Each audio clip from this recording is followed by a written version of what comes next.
Hay bastantes heridas abiertas en el territorio. Lo veo con preocupación porque en cualquier momento puede haber una escalada. Lo que estamos viendo, no sé si es el final de la Guerra Fría o es el calentamiento de la guerra o es la Tercera Guerra Mundial, pero en muchos lugares del mundo hay conflictos y uno es Kosovo, la base militar más grande de Estados Unidos. Fuera de Estados Unidos está en Kosovo.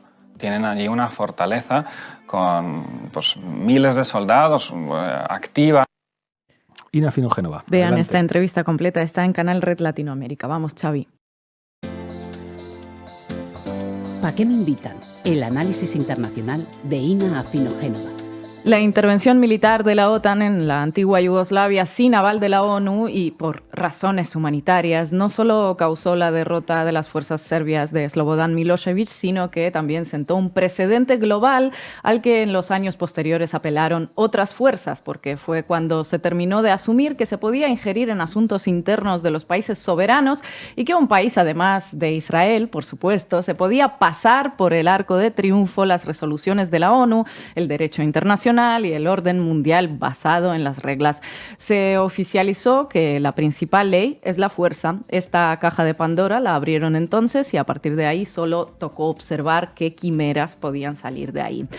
Uno de los resultados de esa criminal intervención fue la constitución de microestados, algunos de ellos con fundamentos directamente mafiosos. Hablamos de Kosovo, uno de los estados más jóvenes de Europa, más pequeños y más pobres. Más de 30 países, incluida España, nunca reconocieron su independencia de Serbia, que el Parlamento kosovar declaró unilateralmente en febrero de 2008.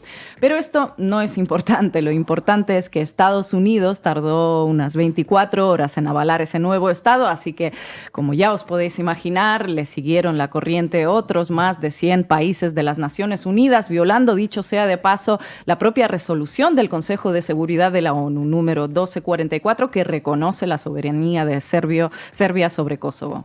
La proclamación unilateral de la independencia de Kosovo se justificó por la voluntad de los pueblos, de la mayoría albanesa que fue sometida, según se nos contó, a limpiezas étnicas por parte de los serbios.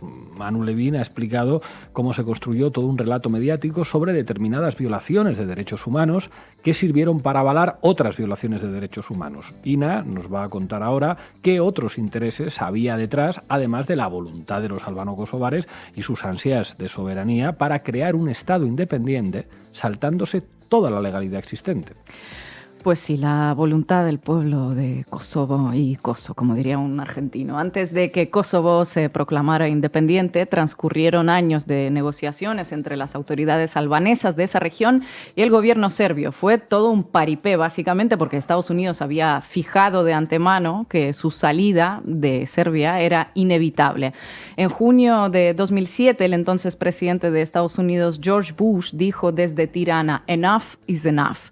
Cuando las negociaciones se prolongan demasiado, tenéis que saber decir basta, Kosovo es independiente. Esa es nuestra postura, dijo el presidente estadounidense. Bueno, lo demás era coser y cantar.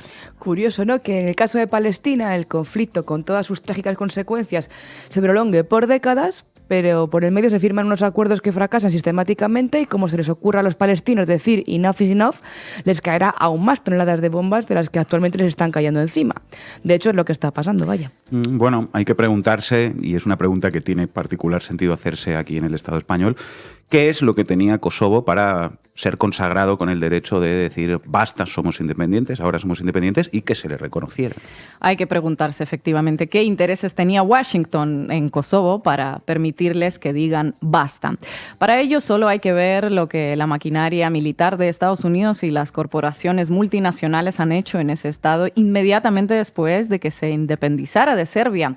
Antes de la guerra contra Yugoslavia, el periódico The Washington Post publicaba que frente a la creciente fragilidad estabilidad de la situación en Oriente Medio, necesitamos nuevas bases y derechos de utilización del espacio aéreo para proteger nuestros intereses relacionados con el petróleo del Caspio. Dicho y hecho, en 1999, justo después de los bombardeos, esa nueva base apareció en Kosovo, cerca de la frontera con Macedonia. Se llama Camp Bondsteel y es considerada la base militar estadounidense más grande del mundo, creada desde cero desde la guerra de Vietnam. Hablamos de 400 hectáreas de terreno. Esa base, a la vez, es sede de la KFOR, la fuerza de la OTAN desplegada en Kosovo. Pese a que Kosovo tiene su parlamento y su presidente, los que de facto gobiernan ese país son precisamente las fuerzas militares de Estados Unidos y la KFOR. Si lo miramos en el mapa, vemos que además de ser bastante espectacular, tiene una importancia estratégica de primer orden esa base. Desde ahí se abarca Oriente Medio, el Cáucaso, Irán, Irak y, cómo no, Rusia. Según el Pentágono, alberga entre 5.000 y 7.000 militares estadounidenses, pero los volúmenes de abastecimiento de alimentos indican que habría un tantito más. La base de Camp Bondsteel está también, casualmente, en un corredor energético que atraviesa la antigua Yugoslavia, que ni una gota de petróleo que pase del Cáucaso hacia Occidente se escape de su control, ¿verdad? La base Camp Bondsteel es el activo más importante en ese territorio, algo que ya es suficiente como para atender a ese derecho de la mayoría albanesa a la autodeterminación. Pero no es la única riqueza que se podía sacar de Kosovo. Además de que la región tiene grandes reservas de carbón, zinc y níquel, su subordinación absoluta a Estados Unidos permitió convertirla en un bazar para empresarios. Se organizó un proceso privatizador de lo que quedaba de la economía kosovar a través de la Kosovo Trust Agency. Las instalaciones eléctricas, las minas, los correos, los ferrocarriles pasaron a manos privadas a precio de gallina flaca.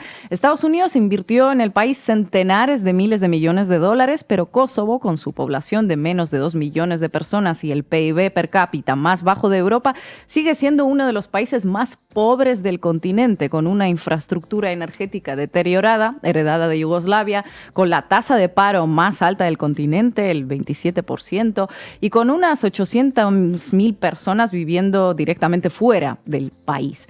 Y una se pregunta, ¿por qué luego de recibir tantísimas ayudas, nada cambia? Pues porque, al igual que en Haití, esas ayudas no están destinadas a cambiar la vida de la gente, sino a enriquecer a los de siempre. Que el dinero circule entre empresas, multinacionales y mafias. Efectivamente, los inversores de Estados Unidos se centraron en lo que ellos querían centrarse. El embajador de Estados Unidos en Kosovo, Christopher Dell, convenció a las autoridades del nuevo país, con una tasa de pobreza del 60%, de que le urgía una autovía patriótica que uniera a Kosovo con Albania. Aunque convencer debe de ser un eufemismo para este caso.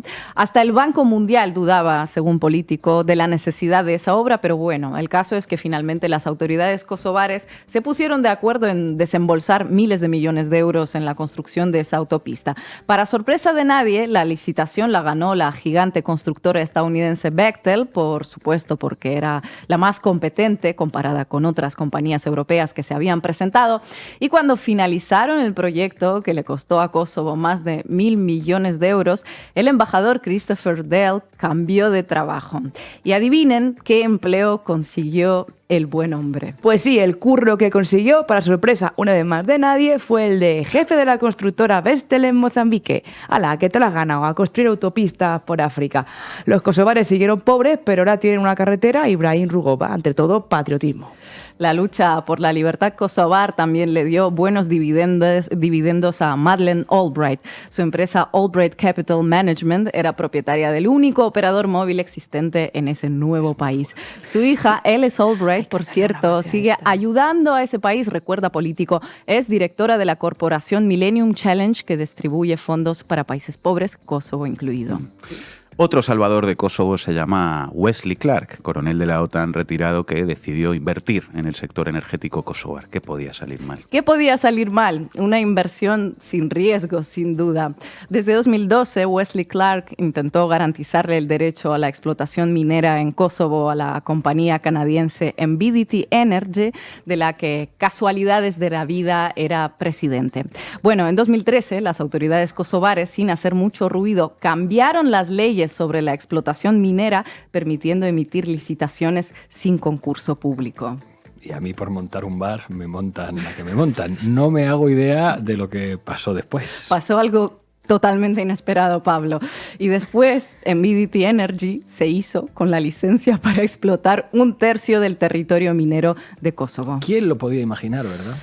Acabamos de degustar solo una pequeñita parte de toda la tarta que se han repartido en ese territorio. Lo bonito con lo que se queda Kosovo son las banderitas, la autovía patriótica, el monumento a Madeleine Albright, un sinfín de calles y plazas nombradas en honor a funcionarios estadounidenses que lucharon incansablemente por la independencia de ese semipaís y muchos niños llamados Clinton y Madeleine que nacieron después de 2008. Pues nada, es estupendo. Un montón de niños mendigando por las calles de Kosovo que se llaman Clinton o Madeleine. Pues nada mal, a cambio de yacimientos, la mayor base militar y miles de millones de euros que fluyeron directamente de las empresas de Estados Unidos. Mary Fucci, que dirigió la Kosovo Trust Agency, denunció que una gran parte de las ayudas internacionales para Kosovo se fue a parar a las mafias locales, las famosas mafias albanesas que ya operan hasta en América Latina. Der Spiegel publicaba declaraciones de unos policías alemanes alojados en Kosovo que denunciaban la protección de los mafiosos por parte de militares de Estados Unidos.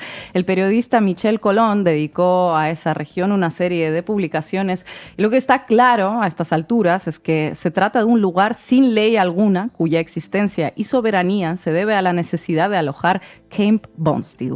Ese es el resultado para Kosovo, algo que en varios medios se denomina un estado fallido en el corazón de Europa, y no me refiero a medios alternativos precisamente.